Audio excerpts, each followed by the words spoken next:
ভারত পাকিস্তান চলমান উত্তেজনার প্রভাব পড়েছে আন্তর্জাতিক এভিয়েশন খাতে। এর ফলে বাণিজ্যিক এয়ারলাইন্সগুলোকে তাদের রুট পরিবর্তন করতে হচ্ছে, বাতিল করতে হচ্ছে বহু ফ্লাইট।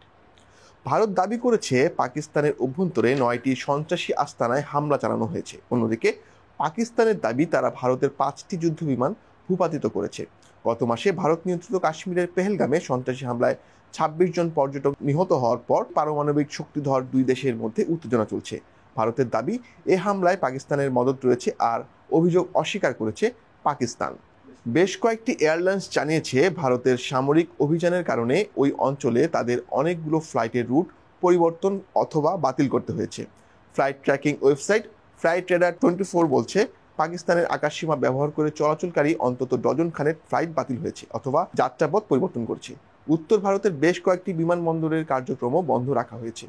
হামলার প্রতিক্রিয়ায় গত মাসেই পাকিস্তানের বিরুদ্ধে বেশ কিছু পদক্ষেপ নেয় ভারত। এর মধ্যে সিন্ধু পানি চুক্তি বাতিল অন্যতম।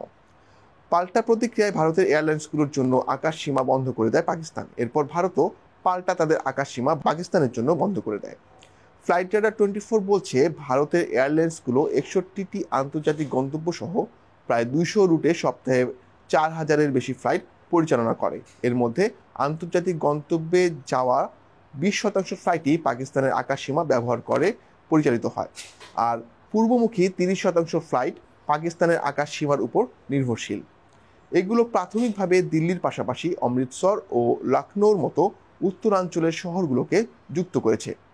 অন্যদিকে পাকিস্তানের 99% ফ্লাইটেই ভারতের আকাশসীমা ব্যবহারের প্রয়োজন পড়ে না। ফলে প্রতি সপ্তাহে পাকিস্তান ইন্টারন্যাশনাল এয়ারলাইন্স বা পিআইএ মাত্র 8টি ফ্লাইট, যেগুলো কুয়ালালামপুর ও বেইজিং যাওয়া আসা করে, ভারতের নিষেধাজ্ঞায় ক্ষতিগ্রস্ত হচ্ছে। অবশ্য ভারতের সব এয়ারলাইন্স যে ক্ষতিগ্রস্ত হচ্ছে এমনটি নয়। এর মধ্যে কয়েকটি পাকিস্তানের আকাশ সীমার সামান্য অংশই ব্যবহার করে। উদাহরণ হিসেবে বলা যায় দিল্লি থেকে নাইরোবি ও লখনৌ থেকে মাস্কাট রুটের কথা। ফ্লাইটের সময় আগের থেকেও অনেক বেড়েছে। বার্তা সংস্থা রয়টার্সের এক বিশ্লেষণে দেখা গেছে গত 24 এপ্রিলের পর উত্তর ভারতের পাকিস্তানের আকাশসীমা ব্যবহার করে দিল্লি, অমৃতসর ও লখনৌ থেকে চলাচল করা 75টি দৈনিক ফ্লাইটের যাত্রার সময় গড়ে 47 মিনিট বৃদ্ধি পেয়েছে। দিল্লি থেকে দোহা, জেদ্দা ও দুবাইয়ের ফ্লাইটের সময় কয়েক মিনিট যেমন বেড়েছে, অন্যদিকে সান ফ্রান্সিসকো বা ভ্যানকুভারের যাত্রাপথ বেড়েছে 4 ঘন্টা পর্যন্ত। সবচেয়ে বেশি ক্ষতিগ্রস্ত হয়েছে দিল্লি থেকে মধ্য এশিয়া চলাচলকারী ফ্লাইটগুলো। এখন তাদের পাকিস্তানের সীমানা ঘুরে তারপর ভারতে আসতে হচ্ছে। বিকল্প যাত্রাপথ না থাকার কারণে ভারতের শীর্ষ এয়ারলাইন্স ইন্ডিগো উজবেকিস্তানের তাসকান্ত ও কাজাখস্তানের আলমাতিতে গত 10 দিন ধরে কোনো ফ্লাইট পরিচালনা করতে পারছে না। দিল্লি থেকে ঘুরপথে আমেরিকা বা কানাডা যাওয়ার কারণে যাত্রার সময় বেড়েছে, ফলে অতিরিক্ত উড়োজাহাজেরও প্রয়োজন হচ্ছে।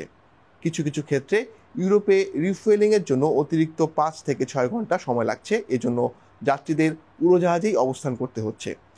যাত্রা ও স্টপ ওভারের অতিরিক্ত সময়ের মানে হলো বাড়তি জ্বালানি খরচ।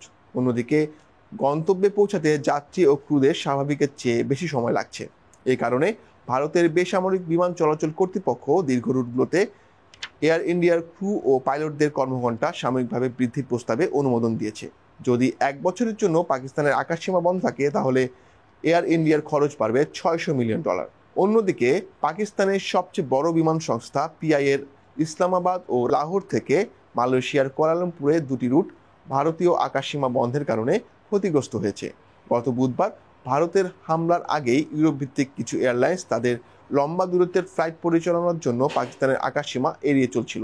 ফ্লাইট রাডারের তথ্য বলছে এ তালিকায় আছে air France, Lufthansa, Swiss international airlines এবং ব্রিটিশ এয়ারওয়েজ। ভারত পাকিস্তান উত্তেজনার মধ্যে এয়ার ফ্রান্স জানিয়েছে পাকিস্তানের আকাশসীমা ব্যবহার করে ফ্লাইট পরিচালনা অনির্দিষ্টকালের জন্য বন্ধ থাকবে। আর লুফথানসা এক নোটিশে জানিয়েছে তারাও অনির্দিষ্টকাল পাকিস্তানের আকাশসীমা ব্যবহার করবে না। আকাশসীমায় নিষেধাজ্ঞার অন্যরকম প্রভাবও রয়েছে। পাকিস্তান ওভারফ্লাইট ফি থেকে প্রাপ্ত বিপুল আয় থেকে বঞ্চিত হতে পারে।